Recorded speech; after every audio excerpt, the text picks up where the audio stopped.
Sekarang saatnya Presiden Jokowi bentuk tim pencari fakta Otoritas Harta Amanah Soekarno.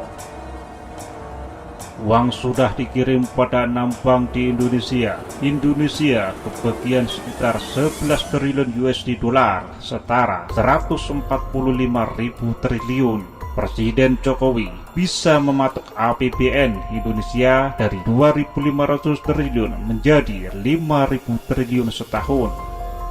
Kini saatnya Presiden Jokowi membentuk tim pencari fakta Otoritas Harta Amanah Soekarno dan memenjarakan orang-orang yang mengaku-ngaku dan menyengsarakan rakyat bertahun-tahun karena berharap dapat bagian. Di tengah carut-marutnya cerita harta amanah Soekarno, seharusnya rakyat sudah mulai tenang karena harta amanah Soekarno ternyata sudah dibagikan ke semua negara di dunia sejak tahun 2008. Indonesia sendiri kebagian. Uang itu sudah dikirim ke Bank Mandiri, BNI, BRI, BCA, Bank Lipo, dan Bank Danamon. Sementara itu, data owner sendiri sudah ada di Bank Indonesia, tetapi pihak Bank Indonesia sengaja menyembunyikan hingga kini. Dari masa ke masa, dari presiden ke presiden Republik Indonesia selalu diganggu oleh harta amanah Soekarno ini. Ratusan dokumen dan surat bertayangan di seputar lembaga kepresidenan. Bahkan ketika Safari ANS bertemu dengan Presiden Jokowi tahun 2014 di Jakarta, ia mengaku begitu banyak orang-orang tua menitipkan dokumen bank kepadanya. Dalam pertemuan tersebut, beliau bertanya kepada Safari ANS, apakah dokumen-dokumen tersebut bisa dicairkan dan apakah dokumen-dokumen berguna bagi rakyat dan bangsa Indonesia? Saat itu, Safari ANS menjawab, jika Bapak Presiden konsen terhadap kesejahteraan rakyat, mungkin cair di era Bapak, alias tidak mencari kekayaan untuk diri sendiri. Sayang, waktu yang disediakan tidak terlalu banyak. Akhirnya, Safari ANS hanya berfoto sambil menyerahkan buku karangan Safari ANS berjudul Harta Amanah Soekarno kepada Presiden Jokowi.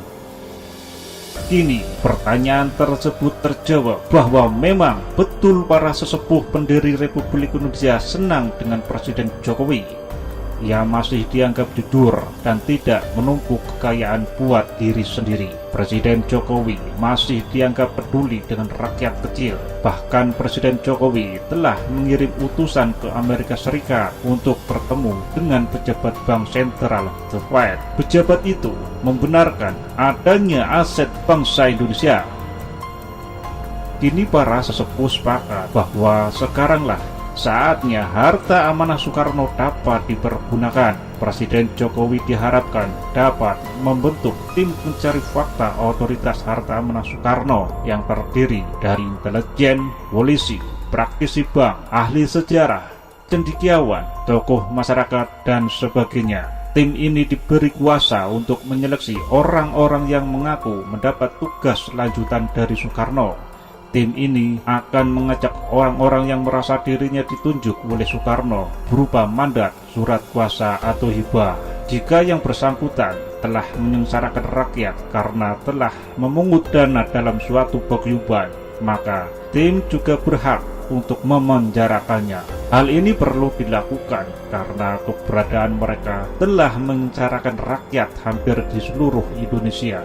Organisasi para pengacau ini telah membentuk cabang hampir seluruh Indonesia. Ada yang dijanjikan akan mendapatkan jatah, ada yang dijanjikan akan mendapatkan pekerjaan dan jabatan, ada yang dijanjikan akan mendapatkan gaji yang besar, ada pula yang menjanjikan akan melakukan pelunasan hutang, dan banyak ragam yang dijanjikan oleh orang-orang yang mengaku penerus harta amanah Soekarno. Kita tidak tahu seperti apa keberadaan surat-surat yang banyak beredar di dunia maya misalnya. Apakah benar atau hanya pembohongan publik yang selama ini banyak dijajakan kepada publik. Kita tidak tahu seperti apa perangai sebuah yayasan, apa benar atau salah. Kita tidak tahu Apakah paguyuban yang mengatasnamakan harta amanah Soekarno yang saat ini ada ribuan di Indonesia juga benar? Atau hanya kumpulan orang-orang yang hanya berharap cairnya harta amanah Soekarno? Pokok tugas negara mengamankan organisasi-organisasi yang menipu rakyat selama ini. Negara harus bersaja dalam persoalan ini. Negara tidak boleh membiarkan lebih dari separuh rakyatnya gila pada harapan cairnya harta amanah Soekarno. Negara harus menghukum orang yang hanya mengaku-ngaku selama ini, padahal dia hanya punya kepentingan bisnis semata. Negara harus memproses hukum mereka-mereka itu agar soal teka-teki harta amanah Soekarno ini berakhir. Kegilaan harta amanah Soekarno ini tidak hanya terjadi di Indonesia saja, tetapi di masyarakat dunia internasional. Sebagian masyarakat di Malaysia, Vietnam, Thailand, dan Filipina, semua itu sama kegilaannya yang ada di Indonesia. Bahkan masyarakat di negara ini tidak sungkan-sungkan mengkaitkan sejarah nenek moyang dengan kerajaan Majapahit dan mereka mengaku masih keturunannya. Safari ANS sempat dibiayai oleh sekumpulan orang-orang di Malaysia untuk berkunjung ke negeri tetangga itu. Mereka sangat taat beribadah, mereka amat percaya jatah. Mereka yakin akan mendapatkan bagian dari harta amanah Soekarno karena keluarganya bagian dari keluarga kerajaan Majapahit. Mereka telah mengunjungi makam nenek moyangnya di Indonesia. Herannya, mereka berpendapat bahwa hanya merekalah yang berhak untuk mencairkan harta amanah Soekarno, bukan yang lain. Belum lagi aktivitas di negeri Tiongkok, Safari ANS bertemu dengan banyak orang yang merasa ketitipan dokumen-dokumen tua. Ada yang sudah menjaganya selama puluhan tahun. Begitu mengetahui Safari ANS sebagai peneliti harta amanah Soekarno, serta-merta mereka menyodorkan setumpuk dokumen. Dan ketika Safari ANS membaca dari tumpukan dokumen-dokumen itu, setelah 3 jari itu berisi tentang perjanjian Soekarno dengan Mao Tse-tung. Setelah seminggu Safari ANS pelajari dokumen itu, ternyata tidak ada satupun yang asli. Begitu Safari ANS mengatakan bahwa semua dokumen tersebut palsu. Anehnya, tak sampai seminggu, kakek tua di Tiongkok itu meninggal dunia. Kegilaan itu terjadi juga di Eropa. Hampir seluruh daratan Eropa demam harta amanah Soekarno. James Power adalah konsultan keuangan senior di Belanda. James Power bolak-balik ke Hong Kong sekedar untuk mendatangi orang Indonesia yang mengaku pewaris Bung Karno. James Power sering ke Indonesia karena diundang orang Indonesia untuk memverifikasi dokumen orang Indonesia untuk ditradingkan. Di Jepang, Desmond Conway, seorang konsultan keuangan senior yang menikah dengan keluarga Kaisar Jepang, mengecek rekening milik orang Indonesia di Bank Sentral Jepang. Rekening orang Indonesia itu besarnya minta ampun. Di rekening Bank of Japan itu bernilai 1.140 juta. Susah untuk menyebut, kita sebut saja 28 digit.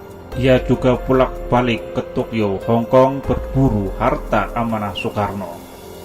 Di Australia, ada Lan, juga konsultan keuangan senior. Ia bolak-balik ke Hong Kong, Australia, sekedar untuk memastikan dokumen-dokumen yang berbau Soekarno.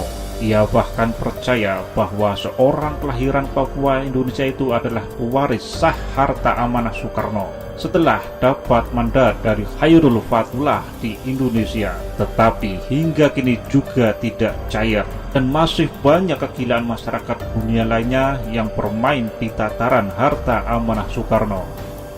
Semua sumber berita berasal dari Indonesia. Semua dokumen dan peran-peran orang tua yang ada berasal dari Indonesia. Seorang tukang becak Indonesia saja, apabila mengaku sebagai titisan Soekarno, mereka percaya. Bahkan mereka dijamin ongkos dan kehidupannya selama proses dokumen berlangsung. Kegaduhan ini harus segera diakhiri, mumpung para sesepuh sudah rela harta amanah Soekarno dicairkan masa pemerintahan Jokowi. Masa ini dianggap sebagai awal dibukanya harta amanah Soekarno. Tetapi presiden juga harus transparan, tidak bisa meniru lakon-lakon presiden sebelumnya. Mereka hanya diam-diam bentuk tim lalu mengirimkannya ke Swiss menuju kantor UBS dan ditolak. Presiden Jokowi harus mengumumkannya kepada masyarakat Indonesia dan dunia tentang keberadaan tim ini. Ketika Presiden Jokowi telah membentuk tim, maka Presiden Jokowi tidak hanya menyelamatkan masyarakat Indonesia, tetapi juga menyelamatkan masyarakat dunia. Dengan keberadaan tim ini, hilanglah sudah teka-teki yang selama ini beredar. Banyak orang di dunia terhindar dari penipuan yang mengatasnamakan harta amanah Soekarno. Artinya, dengan pembentukan tim pencari fakta otoritas harta amanah Soekarno ini, Presiden Jokowi telah menyelamatkan dunia. Itu adalah sebuah ukiran sejarah yang tidak pernah masyarakat dunia lupakan. Bravo Indonesia, Safari ANS.